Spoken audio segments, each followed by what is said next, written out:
they're Not only that about it 2 would or 3 change anything, tenths I off don't the think, but fastest lap of the race. So they're really pushing it. Ooh, well, that was a move. That's a little over the edge there. Yikes. We've already seen these Yeah, cars, these kinda two drivers, picked the middle of the track, battling very, very hard and then during the course of this reactionary block season. from Marco there. This race as we got company here in the broadcast booth. Hello, And then Mr. that's Josh on the racetrack. off Samoa track is there. making that call to come Felix down over pit the edge lane. for Here he drive-through, comes from unfortunately. the race lead. That is a You got a dramatic 4X twist and turn here from at Marco's the move, end. and then With a 4-second gap, and now we've got a battle between Roseboro of course, and you know, Williams. the other And you get a drive-through call. Oh boy, that could have ended in Last tears lap. as they had their way down into the turn. Here, it's just for some reason the track limits just seem to creep up on you around here. You have to get your line so This is precise the that if you battle miss for the one or Masters two, lead You just missed 3 or 4 in a row, and we're seeing some on the pretty last good- lap, I think. I will say we are Or second running last on a lap, moto sorry. layout here today, so there may be a little bit of Oh truth my set God, in a just dive for would the have been a white flag dive. in the air. One more lap of racing action. that Lasky On can a hot just sneak track, in probably not. and maybe pick off a He position. did it towards the again. end there as we Woo! see Pinero with his No, defensive Brandon line was going on in. the dummy, though. Contact between those two Although it cars. didn't really make the apex there. No, contact being made on a big slide there from Roseboro as he Tires headed his hot way now. down into Yeah, turn and number offline 6. it is no Close grip. quarter stuff as they had their way off through there. Yanchi Lin and Christian Kabanka at their Christian own tries battle to do the going on. over-under and Oh, look at that. has the Another same thing sideways happen. snap from Kabanka into 13 here in a couple of moments. Man, time. you guys Pinero's just had been a no tires great into race this for him. race. He's been up at the front side. Yeah, oh, again, this SRF's so nice. Down a little bit though. The Hopefully the they track pick up a temp was slowdown so as he warm, headed his way so out of high. turn number 12. Nope, he's still at form. He's still at pace at the end of this race. Marco And the Pinero sputter is gonna starts happening. no. They were both He may sputtering. have a finish. No, there we go. Pinero. Kane Beats it almost just caught them. barely over Brandon Oh. Roseboro, and that right there is why you don't speak too soon. Yeah, it's we're It's getting Spec here. 2, Dirk Braun and Philip Berry. battle. This is the final battle. This is for Spec 2, for the Spec 2 class win. It looks like it's going to be Braun unless he coughs a little bit. Nope, I think he's going to have it.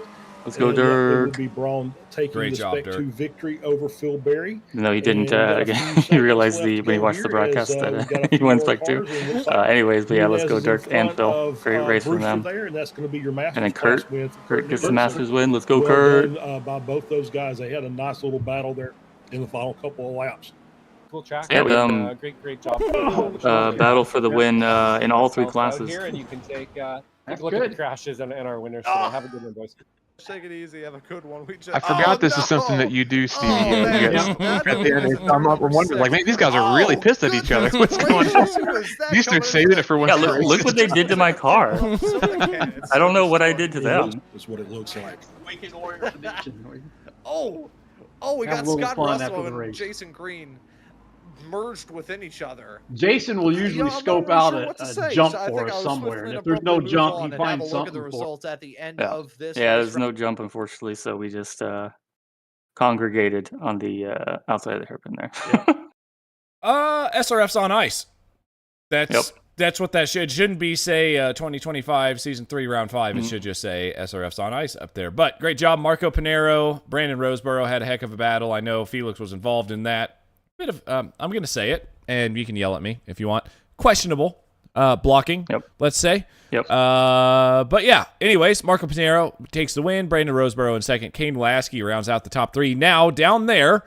Got to mention this guy and shout him out just a second. When I was gone on vacation, I joined, and first, let's talk about Jason saying, "What are you doing in my channel?" So first of all, Jason, screw you. And the second thing I heard was Dirk Braun's voice. He is new to slow motion racing. As Jason said, they did the 12 hours, 24 hours of Spa, excuse me. Yep. And apparently did very, very well. Said he's a GT3 guy. Talk to him a little more, Stevie. He was Air Force, 20 years retired in awesome in vehicle maintenance. So we got another Air Force guy with us. So Air Force brother. Yep, it's all it Another takes. one. Another one. Jason goes, "Oh my God, we got another one." I in didn't here even now?" realize. So yeah, awesome job, Dirk. Welcome to the team. Welcome to Weekend Warriors as well. Great finish. Philip Berry in P10 and Matt Thompson rounding out your top 3 for Spec 2. Eric Luke, I got to mention him. He's how has he been doing this season? Because obviously I haven't been watching much, but he's normally up there a little further up. Yeah, just a couple of weeks of suboptimal qualifying. I think is he kind of gets last week as well. Kind of got stuck in the pack Yeah. a little bit. But yeah, no, the pace is still there. Just getting some unlucky. Yeah, just not doesn't have as much luck this season. Not that he needs a lot of luck to have a high finish, but kind of a sophomore slump, I think, would be the best way to describe That's fair. it. That's fair. I think he's just off the podium Yep. for the season, right? Yeah. Kurt Nunez, Jim Brewster. I'm sure there's another master down there somewhere that will round out your podium, but Kurt and Jim had a pretty close battle there for a while. It looks like 44.1 to 44.9, so they were within a second of each other at the end. Yep. Got a shout out to another Masters brother, Mr. Adam Bradshaw. Had some bad luck. He posted today that he fell off a ladder and broke his heel. Oh no! And is in a cast for like 6 weeks, so he is out of commission. But thoughts are with you, Adam. If you hear this, get well and join as soon as you can. Yeah, I hope you start feeling better, Adam. All right. Adam's been around a long time. He's one of the originals. We're going back live here, guys, and we have some standings to show you very quickly. Stevie, there you go. All right. Formula V's, Felix Simoes, top of the charts. Ethan Orr, not too far behind. Josh Justice is up there on the podium so far this season, running the V's. Spec 2, as you mentioned it, Parvinder Ladar and Michelle Lynn going at it. And whoa, wait a minute. Who's that guy? Yeah. He's pretty close. Whoa. He's sitting there watching them. He's gonna. Damn, Grider. Okay, all right. I see you, Grider. Yeah. Antonio Reese is running all 3 leagues this season, and it shows. He's top of the Masters all the way across the board. Yep. Jim Brewster, Alan DeGasse is rounding out the Masters there. Formula Ford's Mikey Pollard, full season this season, up on top over Felix, but it's close. That's really close, battle. Yeah, they're going to have a battle the whole season. Daniel Tufts, our reigning champ, sitting there in third. I know he's got one less race than those two, though, so give him a few more points. It'll be a little bit closer. Mm-hmm. Jason Chin, Aid Allen, Andrew Love running out there. Jason's kind of dominating so far the Spec 2 and the Formula Fords. And P3 overall. Yep, P3 overall. Antonio once again on top Masters, but Allen's hanging tough. And Jeff Wubker's, I think he is also missing a race maybe. So going to be close there. And yours truly, I think, is back in 5th or 6th now, even with a win. So yeah, not there. Let's see. Not yet. I got to move my thing. Marco on top over Felix, but 5 points. Yep. Super close. Yeah. Close battle there. Kane isn't too far back either. So having a great season. Don't breathe. He'll be there. Yeah. Mm-hmm. Dirk Braun, as we've been talking about, on top of the Spec 2 by a pretty good margin, almost 50 points. Wilkie is there in second, and Andrew Love's hanging tight to Wilkie. So got a good battle shaping up. Once again, as we mentioned, Antonio's on top of the Masters, and Jeff Fritcher and Tom Gradwell are tied for second, third. So I think we can almost consider this halfway through, right? I think halfway through race 6 would be halfway through the season, or maybe the start of race 6. Anyways, the reason I mentioned that is Antonio last season decided to put all of his time into the Formula Fords. He didn't run anything else, and that showed, right? And Antonio said he can't do all 3. He can't focus on all 3. Hey, Antonio, I am now calling you out, and I'm calling complete BS on everything you said last season, because I see your name atop the cross of all 3 of those. So that's all I'm going to say about that, and Mr. Wolverinio.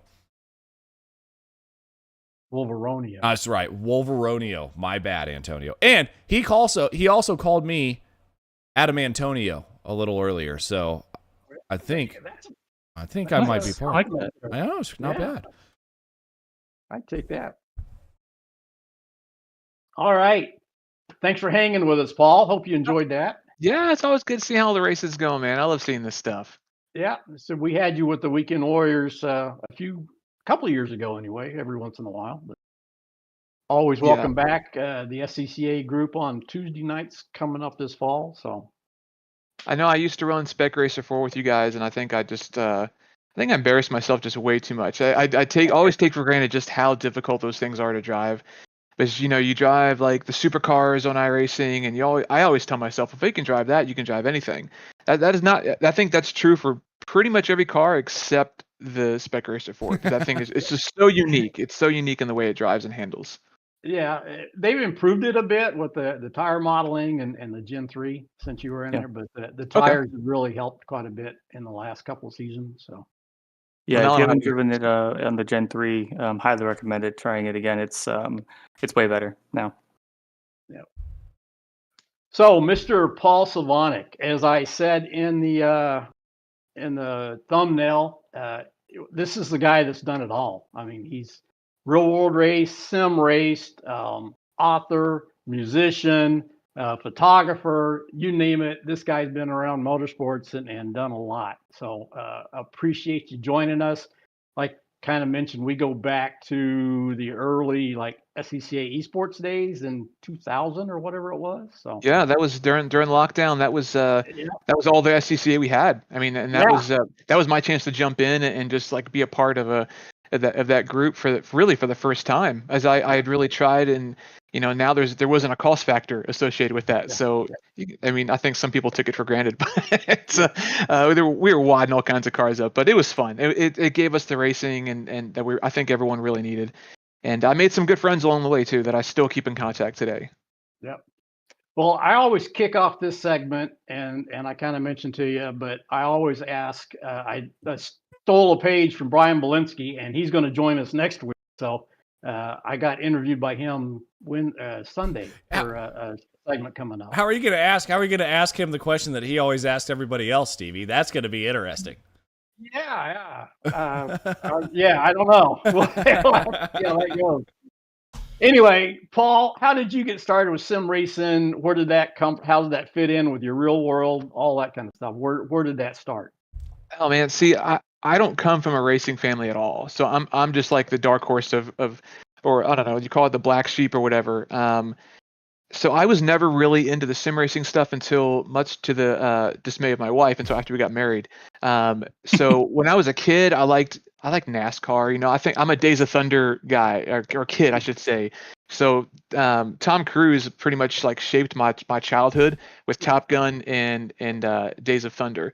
So after that, I became a fan of NASCAR, and I think like my first racing game was like Bill Elliott's NASCAR Challenge or Adventure or something like that. I think that was on like original Nintendo.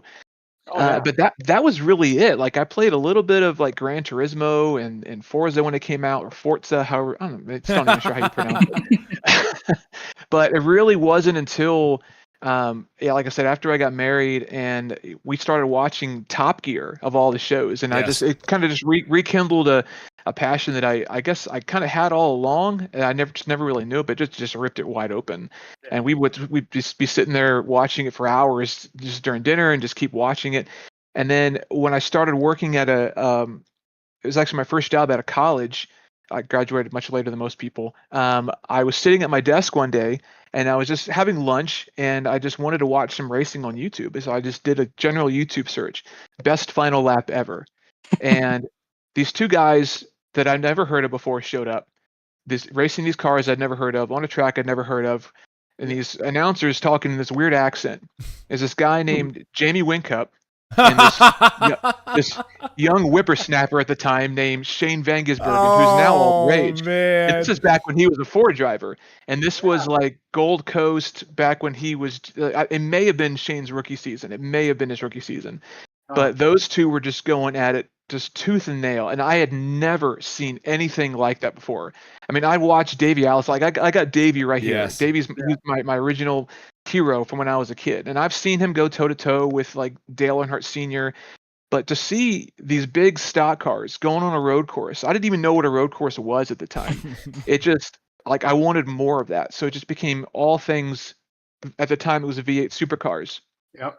And I think in my search, I found out that there's this sim racing program called iRacing, and you can race those exact cars and I said I have to have it, and that was really it. I got into iRacing to race those things, and I think I may have gotten when I eventually got set up with my Driving Force GT with the little shifter attached to it. I think I may have done like a half a lap on those cars and realized what am I doing? They're not easy to drive. No, I mean they're easier now, but back then I think they were even worse because this is like pre all the crazy tire models that we have now, and grip was like an add-on feature, so to speak. I mean, it was bonkers seeing these guys race like Madison Down and I'm blanking on some of the names, but he was like and still is kind of the guy. My cat's going to join me here if y'all don't mind. No, that's okay. But that's really where I got my started and got my start in sim racing. And then I eventually kind of got back into doing stock car racing again, and then found my way into the Miata stuff. And it's just been that way for, I think, coming up on 13 years now of me being on iRacing. And my friends call me, they say I'm like the spiritual son of Boris Said, because I just drive everything. I don't really have a set car that I really love to drive, as I go so much back and forth. But yeah, that's pretty much how it started. Yeah. You did some stuff with Roush at one time too, didn't you? Roush Esports? Yeah, they started off. I think that was a pandemic series as well. I think that was they did the Roush Esports World Tour, and that was with the Ford GT. So everyone had Ford GT. It was open setup, but we had some real world racers out there that were competing with us. They would have like a mystery driver, and they actually had this like mystery livery that they would put on the mystery driver's car, all these question marks all over it. But yeah, that was a lot of fun. So getting to race with some of my old friends and old rivals. Jordan Musser was one of them. Jordan and I, we've had some terrible battles on track on the sim racing track. But yeah, he I think he was the one who actually told me about the series, and then I like asked if I could come and join. And then yeah, I'm still good friends with Jack and Joey Atterbury to this day. So it's really one of those things where it's just it materializes into the real world.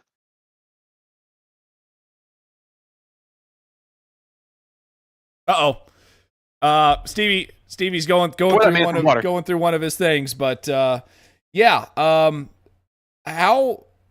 When it's materializing into the real world, I've been looking through some of your pictures, which we can get to whenever you want to. But I've seen pictures of you when you say you started to branch out and you started getting into road racing. There's some pictures of you taking pictures, which is a weird thing to say.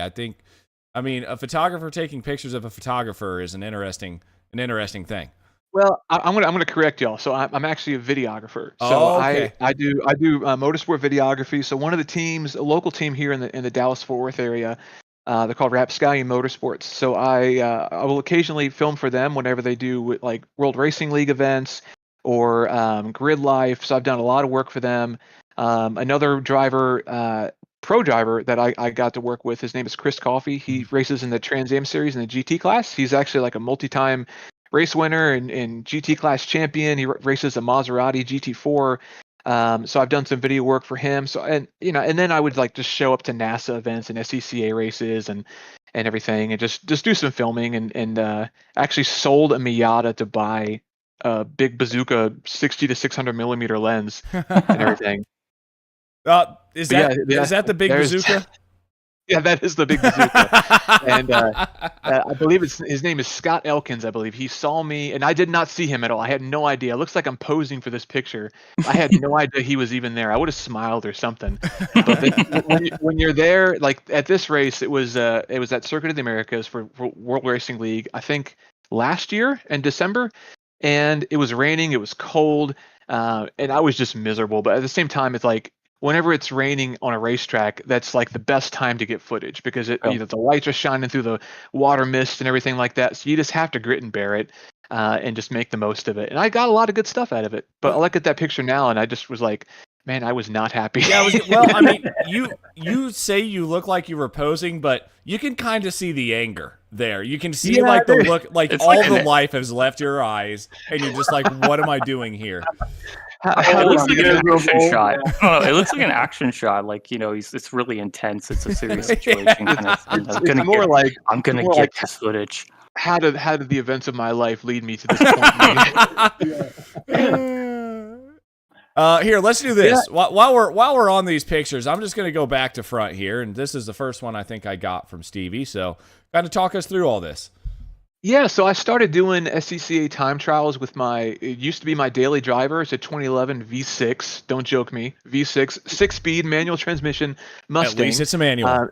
It is a manual. So yeah, it's still slow, it's still big, it's still heavy, and it doesn't have a lot of power. But it's my car, and it's what I use for time trials, and at least it looks cool on pictures. I've since upgraded the sway bar, but it's still street legal. So for a while, I was between cars, and I was still driving it to work. So I was that guy driving his track car to work, and it was miserable. I mean, anytime you drive a track car on the road, it's just not a fun experience. Yeah. But yeah, you could spot me from a mile away. I was just not unobvious about it. Did you leave the stickers on it and everything, even driving it to work? You still had your number 520. Okay, good. Oh yeah, of course. You have to. Yeah, absolutely. You have to. Plus, those are stickers. I spent a lot of time on that. I'm not taking those things off. No. Exactly. But yeah, this one. So I mentioned, I'm a big fan of the supercars. This last season 2 of 2025, I did the full season, and that's the first time in years that I've run a full season on iRacing. For a while, I was just sticking with clubs and leagues and things like that. So they made a change to the cars, and they were just a lot of fun to drive. So a good friend of mine, Mike Budzine, he's been harassing me for years to come race in the Supercars Americas League. It's a kind of an unofficial league, but we use the actual iRacing sessions to run it. Not broadcast or anything, just really for fun, and a good way to have an American split for those Americans like myself who actually want to race these things. But I ended up winning the championship this year in the Let's go. So what was it? What do they call it? Not split 2, the Division 2. Yep. So I'm not quite a high enough iRating to compete in the first one, but to get this one, to get the Division 2 championship, that was awesome. I mean, like I said, like I got into iRacing to race supercars, and after all these years to not only be able to race competitively, but to win a championship is just like virtual dream come true. I mean, it's a beautiful paint job you have there too. So looks. Oh, thank you. Looks like it. That one was a custom. That one's some custom work. I have a feeling. Yeah, I can't take full credit for it. It was like some people that I'm good friends with. We like to borrow some inspirations from those of us who are more creative than I am. But I've since just kind of taken it, made my own out of it, and I would love to take that and put it on my real Mustang. Oh yes.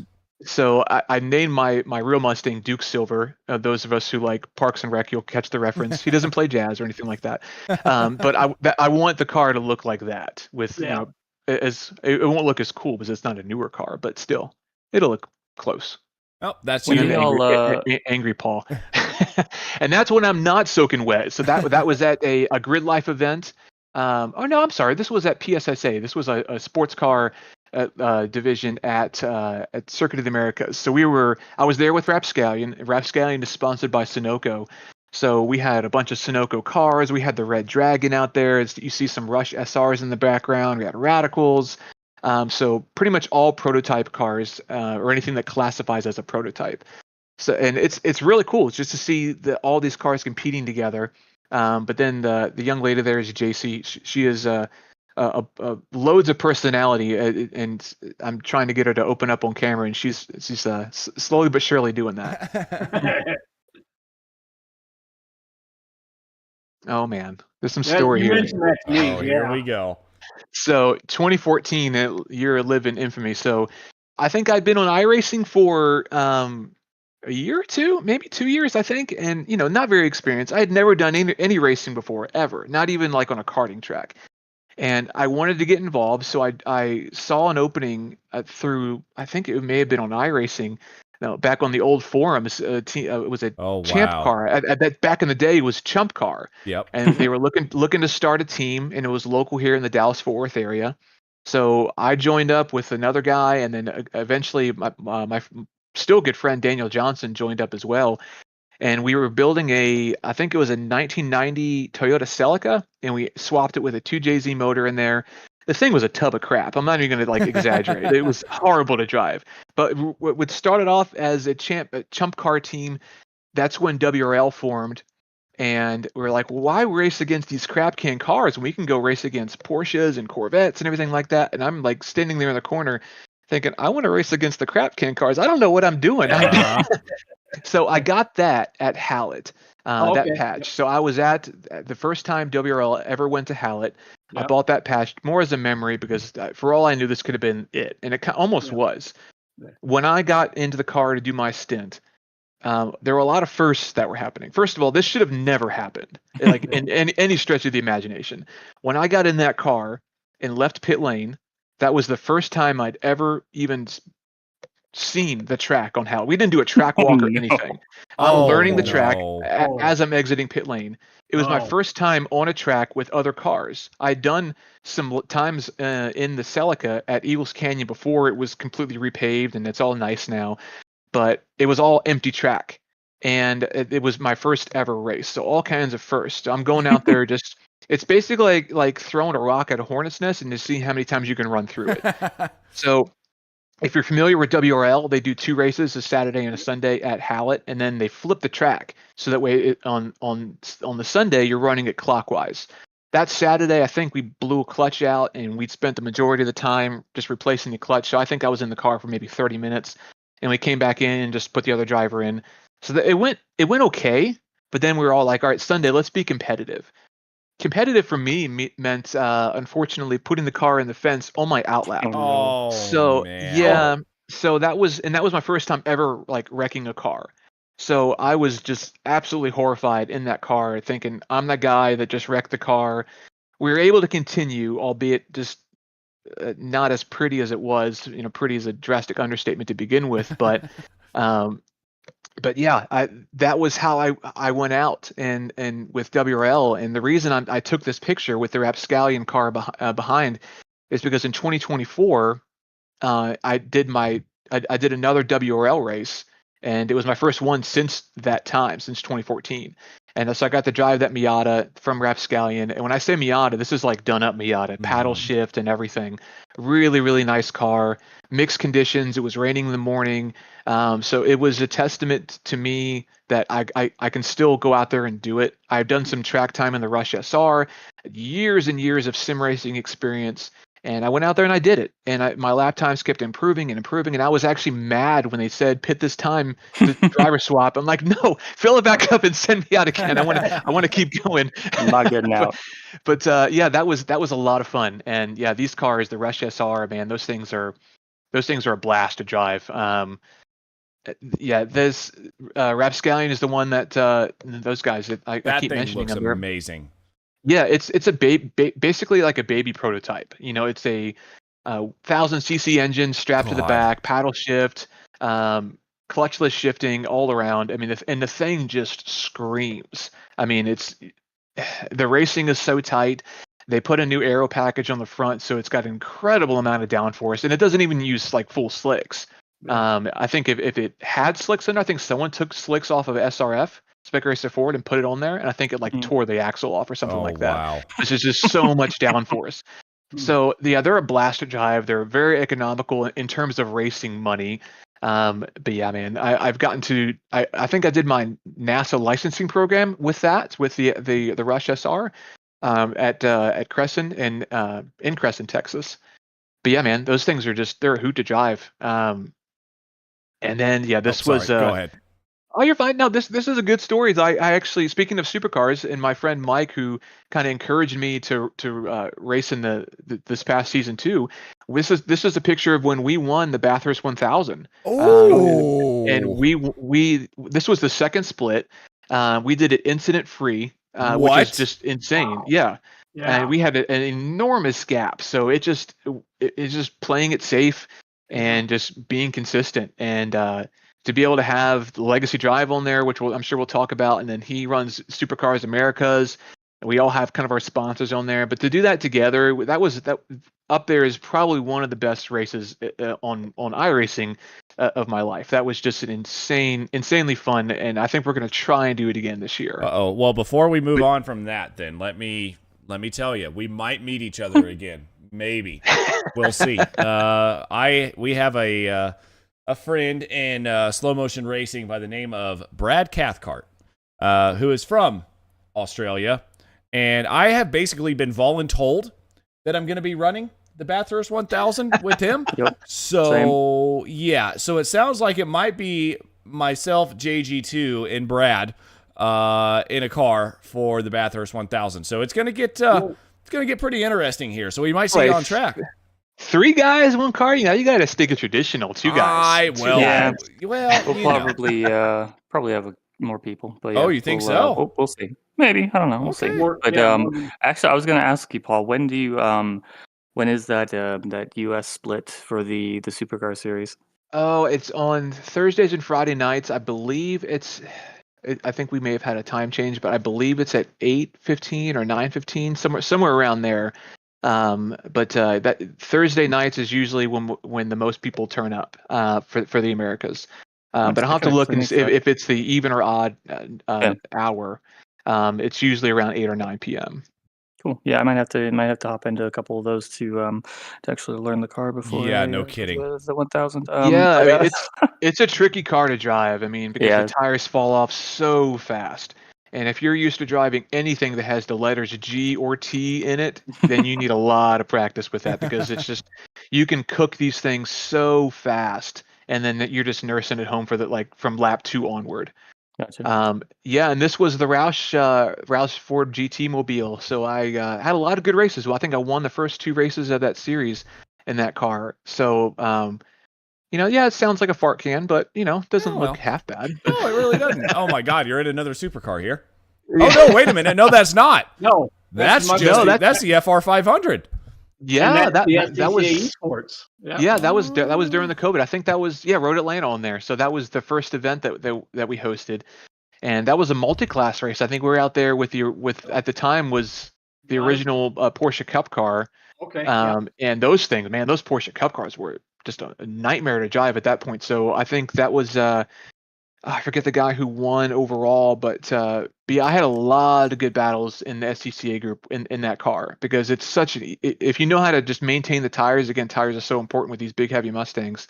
If you know how to maintain them, you can really put on a good fight in these things and just really fight to the end. And I love the big heavy cars that move around. You just feeling the weight shift and being able to maneuver with that. I think it's just a whole different monster to be able to maintain with.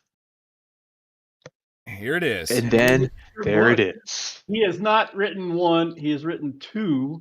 And I think there's another one in the works. There is a third one in the works. So yeah, Legacy Drive. That's the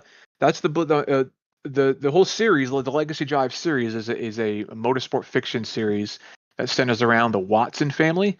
It all basically starts around supercars. The first book kind of dives into the patriarch of the family, who is he kind of pulls a Nico Rosberg, wins a Supercars championship, wins I think at the time was the Bathurst 500, and then basically moves over to America, starts a family, and then that's where the story picks up. So it really follows a racing family through the generations.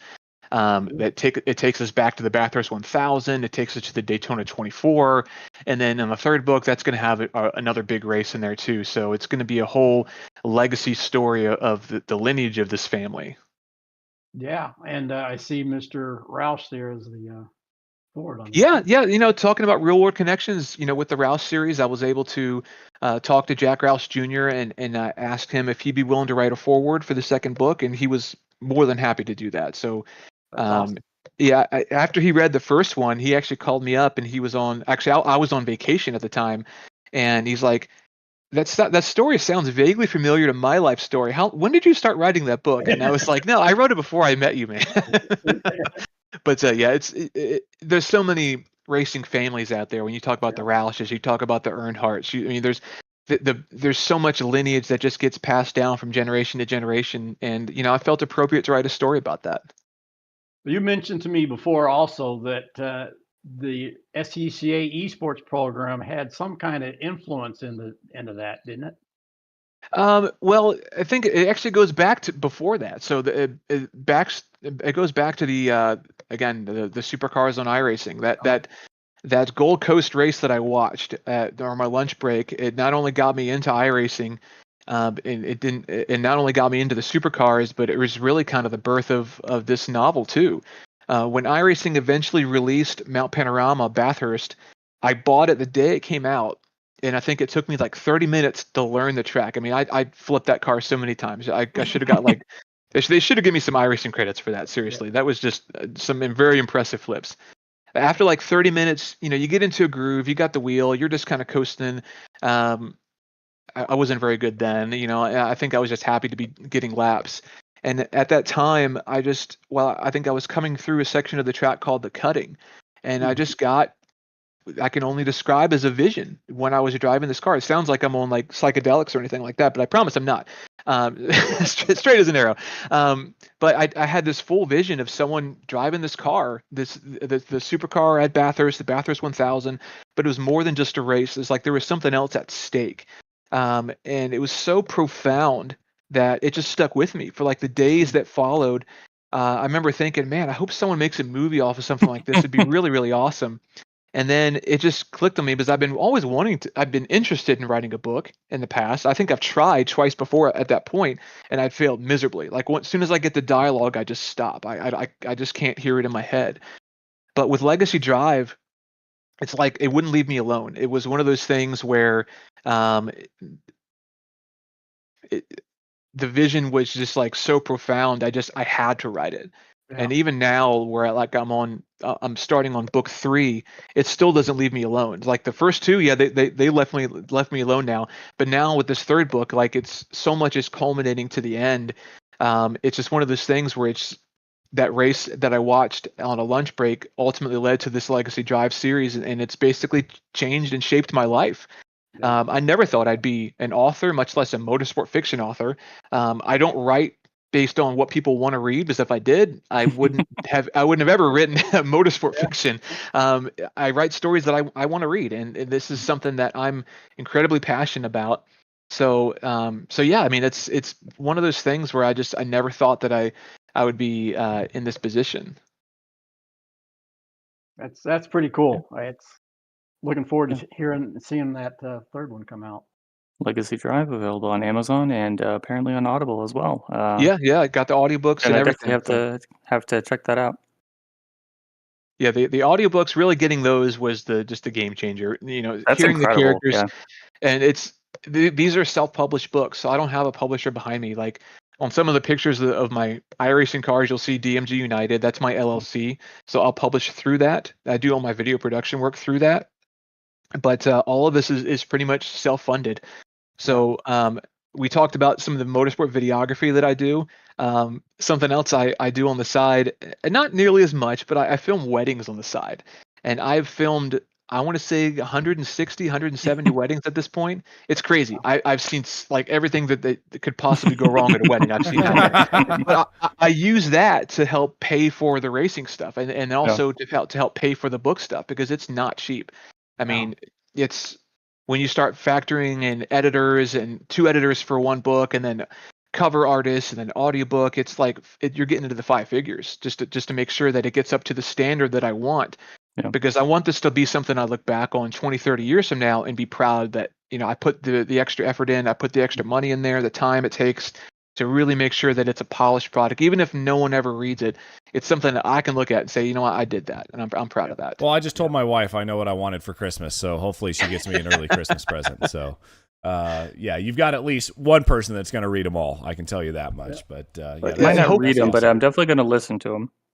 Yeah, that's the thing. I had a lot of my racing friends tell me, like, I don't have time to read. I said, all right, I'm going to make an audiobook, and you have no excuse now. Yes. And I started like sending them some audiobooks just to make sure that they would read. And that's how I'm really trying to get. I want the racers to read this and give me their feedback, because it's so important to me. Because even though it is motorsport fiction, I used to write. This is kind of a precursor to the Legacy Drive days. I used to write for iRacing News. One of my mentors who worked at iRacing at the time, David Phillips, he was the editor-in-chief over there. He got me started in writing motorsport content, and that's where I learned how to write racing content so that way you feel like you're in the car with them. And I was able to translate that over to iRacing. But the accuracy of the details is something that I really pride myself on. And that really shows because even Jack Roush Jr., when he read the books, he told me, he's like, I've never read or even seen a movie that depicts racing at this level of realism.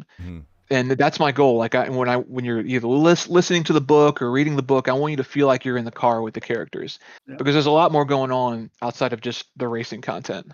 Right. No, that's an awesome statement. Getting something like that from Jack Ross Jr. And Dale Earnhardt Jr., if you're listening, I'd love to have you write the foreword in the third book. So, yeah, I don't think this That might be a Raycing long Line's gonna shot. reach Dale Jr. yet. you never know. I'll clip this. I'll send it to him. There you go. There you go. All right, Dale. Yeah, you heard it here. Hop on over here. Go ahead and write the foreword for Paul's book, and then hop on over to the Racing Line podcast. Let's talk some racing, buddy. Oh, what do you guys got?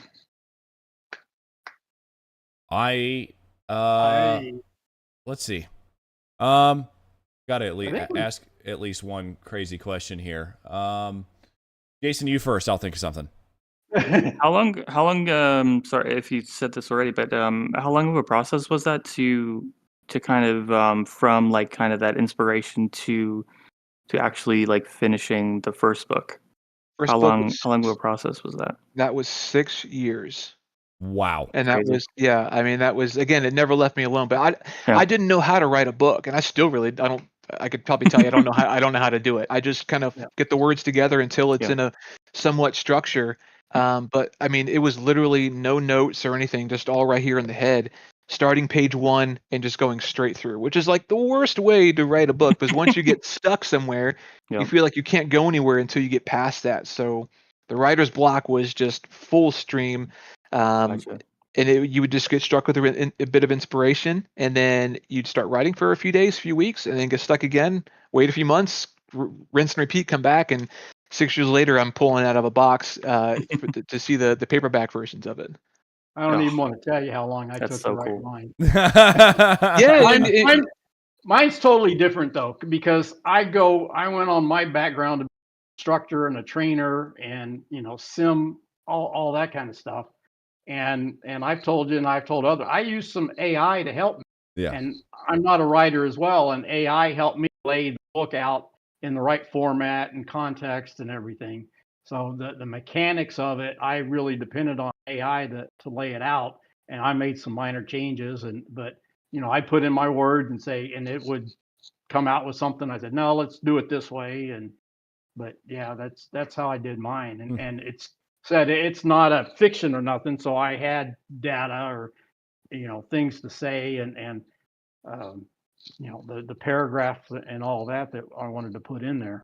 Yeah, I mean, back when I first started writing Legacy Drive, and even into the second book, though I Fall, like ChatGPT, all these AI programs, they weren't around, and I'm really dating myself here. I feel like it sounds like I'm an old man right now, but no, I mean, it was all just a pure passion, and wanting to get this story told no matter what. So it was, nowadays, do I use it? Not for writing. I'll use it for like short form ad content, just to help me come up with that. Because, if someone asked me, tell me about the book in 2 sentences, I don't think I could do it. Right. It's just my mind isn't wired to that. I can give you the long form format of what it is, but having AI to help with that is a blessing, because it gives you the right content, the right keywords, and everything like that. But yeah, for the fiction stuff, that's a big no. I don't do that for my stuff. Yeah. All right, I got one. Before I ask him this question, I want to make sure we're done. Everyone's done talking about the book, because this is going to be a complete departure from that. Okay. All right. Okay. There was a reference in chat from Tam Stubbe, I think. I believe it was Tam, or it could have been Jason Greider. I have to ask, for any of the younger listeners out there, if you look past your head, okay, There's a there are a couple of bumper stickers up there, so you got to talk about the bumper stickers, Paul. So this is all thanks to my brother. He's more of a Spaceballs fan than I am. Okay. But he sent them to me on my birthday. I'm like, well, man, this is stuff you like. Why are you sending me stuff you like for my birthday? So I've got all kinds of stuff in here, just little odd nooks and crannies. But I don't know. It's just kind of, especially like the We Break for No One. Oh yeah. It's like, I think I had that on the back of my iRacing car for a long time. It's so fitting, I mean, especially in some of these leagues, the supercars where it's almost a full contact sport, Oh, yes. but yeah, it's just more humor when I'm doing some live streaming and everything like that. That's amazing. Yeah, there was definitely. Do what, Stevie? There's a gas station or a chocolate place on Route 66 that's Uranus that I'm pretty sure I remember seeing something about Really? Well, there are. Yeah. That's pretty awesome. Yeah, if you guys haven't, especially the younger generation, make sure you're a little older. I do not condone Spaceballs for kids maybe under 14, 15 years old, but watch it if you haven't. It's something that you'll probably forget, but you won't forget the one-liners that come out of it for sure. Yeah, So, I think they're making a sequel to they it are. too, from what I heard. They are. Yeah, Spaceballs Oh, too. and I'm not sure how I feel about that. It's I don't know. It's like I hope they don't ruin a good thing, but I don't know. Listen. I don't know. It's one of those things where I just think it's like it's a cultural masterpiece for what it is. Uh-huh. Why try to change something that's I don't know. I mean, I'll watch it, but I don't know. A Top Gun cannot hold a candle or even a flame to Spaceballs. Let's be honest, but I was very worried about Top Gun 2 as well, and I think it came out okay. So hopefully Spaceballs has the same chance here. But that's a serious movie, That's True. true. I mean, we're talking about a comedy. I mean, if Rick Moranis comes back, Right. I will 100% watch it. Yes. And I 100% admire the guy, why he stepped away from acting. So I would watch it just for him. Yep, absolutely. Okay, I'm done. We're done talking about Spaceballs and and the bumper stickers in the back. That's all I had to say. All right. I think we've kind of covered it. You guys got anything else specific? No. I see Antonio in the chat asked if I drink a lot of Red Bull. Actually, I do not. I'm a night owl by nature. I get my second wind at 10 p.m. and then I can go till like 4 a.m. That you're nuts. And That's crazy. Yeah, I know. I still keep a day job. These bags under my eyes they're not getting any smaller. Yeah. There was another thing in here as well. So Jin Turgidson, this is Jason Grider, JG1, also part of Slow Motion Racing. You mentioned Boris Said, right? And he goes, kind of looks like Boris. He goes, I say this with way more respect than it sounds, but maybe you kind of look like a Timu, Boris said. Yeah, one of my good buddies, his name's John Ulmer. He was calling me Boris Red for a time because I used to have much brighter red hair than I do now. Yes. But so I actually have a picture on my desktop where I like superimposed Boris's face over mine and like matched up the sizes. My wife was like, "Oh my gosh, that could be your dad." So, you're like, he I doesn't wish. know this. He doesn't know this, but I sat next to him. He was racing in Trans Am. When I was filming my buddy Chris Coffey during his Trans Am debut. And I went to the driver's briefing and everything, and I sat in the very front row, and right next to me was Boris Said. And I so wanted, but I like totally, I've been around celebrities. I filmed a wedding at Tony Romo's house. Sure. I've shaken hands with Dan Gurney. I've met all kinds of crazy people in the racing world. But when I got next to Boris, I just like, I couldn't bring myself to just tap him on the shoulder and be like, "Hello, sir. I'm one of your biggest fans. I'm also your son." Yeah. Well, you always wonder, how do you initiate a conversation with someone like that too? Like, yeah, I know. Because then you're just staring at him like, JG, like, Dad? Yeah. Yeah, exactly. And I felt like if I did, something weird would have came out. Like I would have squeaked or something. So I took a picture of the back of his head with me. So I have a selfie. I should have sent you that, Steve. I have a picture. It was a selfie I took with the back of his head because I wasn't going to tap this guy on the shoulder and be like, "Hey man, can I get a selfie?" Because I was wearing like, it's weird, man. Oh jeez. Okay, I'm done. All right. I'm done. Yeah, that's a good way to finish it. Well, and I've been kind of remiss in doing this, but we'll give you the floor for a minute, Paul, and let you give any thanks or anything that you want to do before we cut it off. Yeah, I mean, I have to thank just first of all my amazing wife who is herding the cats right now. Well, we had one escapee come visit me during the broadcast, but it's just been my 100% supporter from the very beginning, with giving me my space when you're writing, because it's such a lonely experience when you're writing, and you need to kind of get inside your own head, and any sort of interruption can just break your flow like that. And it's a very difficult thing to do. And like I said, I never would have wished this on myself if I was given a choice. But so I have to thank my wife. She's just been the best supporter through all this racing stuff that she did not know that she signed up for when she said I do. And all, of course, the folks at Rapscallion, I would not have been able to do half the things I've been able to do with racing if it wasn't for those guys. I'm a huge supporter of them. Definitely go check them out. Rapscallion Motorsports. They have a YouTube channel. I filmed a lot of their content. And I drive one of their sim racing cars with the supercars. Really great group of people. And then you guys just invite me on the show, and the sim racing community, it's one of the most welcoming and hostile communities I've ever been a part of. So I'm incredibly just happy to have a small role in this sim racing community. Happy to have you tonight. And once again, thanks for taking time out to do this, Paul. I know you are one busy dude. Really appreciate you joining us. I'm glad to be here. Thank you again for the invite. This was a blast meeting you guys. All right. Any last words, JG?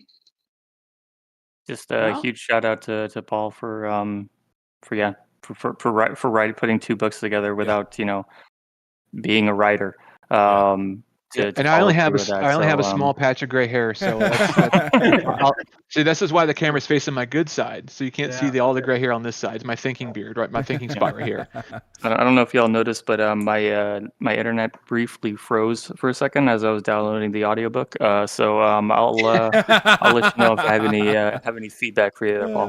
No, I appreciate it. And for those of you who are watching or listening, if you have the book, the only thing I'm going to ask is you please leave a review on Amazon after you finish it, because that is so vitally important, especially as a self-published author, to get those reviews out there, because Amazon sees that and they start putting it out there more, and that really helps me out in the indie author world. Absolutely. Awesome. Well, Stevie, that's it for me. I don't know if you can hear anything. You're still there. What's going on over there, Stevie? For something. Just give me a minute. Oh, all right. Well, hang on. We're hanging out now. See, well, at least he's not in his underwear, right?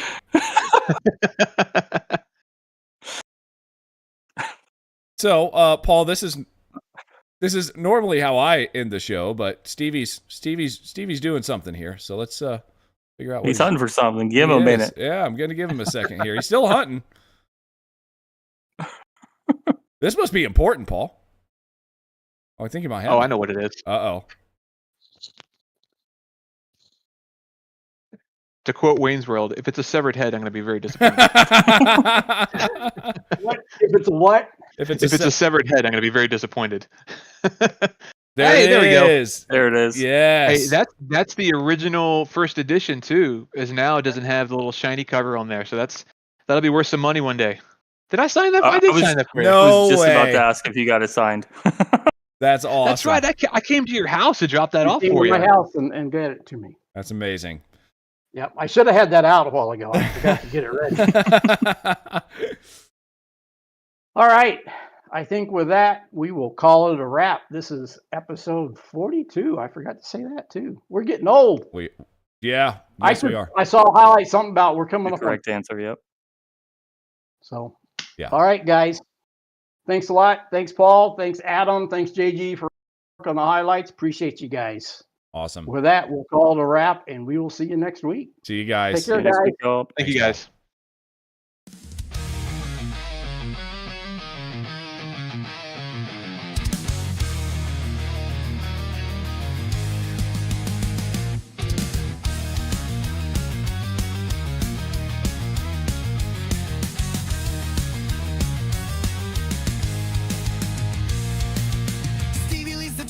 the Warriors chief. Adam's got the takes that'll roast like it's beef. Coach extraordinaire, yeah, Jason's on the mic. C4's wide open, who's rolling in tonight? It's the Racing Line, Tuesday's prime for sim talk, pace, and weekend warriors time. Strap in tight, now hear that whine. Engines up, it's time for the Racing Line. It's the Racing Line, Tuesday's prime for sim talk, pace, and weekend warriors time. Strap in tight, now hear that whine. Engines up, it's time for the Racing Line.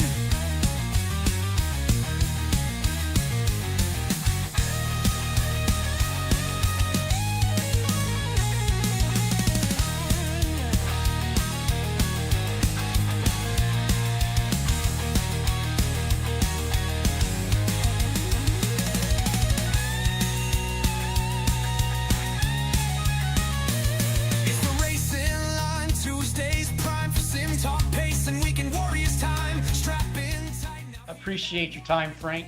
This gentleman has done wonders for sim racing, the real world racers that come into sim racing or go back and forth.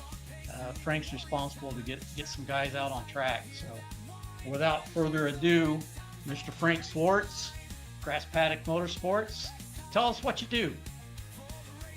What do we call this thing? The Racing Line. I'm all out of sync. We got more people to deal with this week than what I'm used to. So thanks to my co-host Jason for joining us. Adam's back this week, and as you can see, we got a fourth sitting here. Megan Oversheet is already joining us to help us do some reviews and stuff. So thank you, Megan. Let's go, Megan. And help Let's us. get, Good get evening, Greg. Good evening, gentlemen. Hey, hey, we're just getting ready to review the spec racers, and since we had an announcer in the waiting room, we thought we'd go ahead and bring you in. Ah, well, thank you very much. There he is. Hey, we got him. Hey, Jason, we got you this time. Cheers, guys. Thanks for having me. We won't talk about Yeah. the other. Our special guest for the evening, Mr. Dave Ogburn, and for Dave to introduce you to these two knuckleheads, you got. Great to see you, Thor. Welcome to the fourth chair and the podcast this week. No, thank you so much for having me. It feels surreal, like finally being able to talk to you guys. You know, I've been in this league for like what 2-3 years, and yeah, finally face to face. Yes, our fourth guest. Jeff. You're on the spot now, Jeff. Oh. So, welcome, Mr. Jeff Jacobson. Again, great to have you here. Thanks for taking some time out to join us. So we get to some fun part. That's why you're here, Jerry. This is our guest segment after the reviews. So thanks for sitting through with us and That was fun. And Thanks. yeah, it's some good racing. So, well, first of all, we gotta say thank you to Trenton for taking time to come join us. He's one of the hardest working guys I know, and you can look there in the shop behind him and get an idea of what he does. So, as everybody sees, we've got Darren Ganji, and if you didn't know already, he is Mr. Sim Motion, where you can get all your sim rigs and equipment and everything. He's also the sponsor of that league we were just talking about. Okay, go ahead. Mr. Sean Ambrose, we go back forever, back to the very early beginning days of the Weekend Warriors, when it was broadcasted on another broadcast, GSRC, I don't mind saying it. Very good to us. And Sean was one of the producers, announcers, always great to talk with. So, Mr. Edgar Sancinelli, Weekend Warrior, Frito Sport Racing. I don't know what all you do, but great to have you join us tonight, Edgar. Yes. I'm not saying shit. Oh, see, I literally. Whatever, Yep, I give up. there you go. I know you've had a mute for me. So, Oh, for sure. Yeah, when you Yeah. for the V's when Adam and you were there. I mean, it's yeah, it's jeez. Oh, yeah.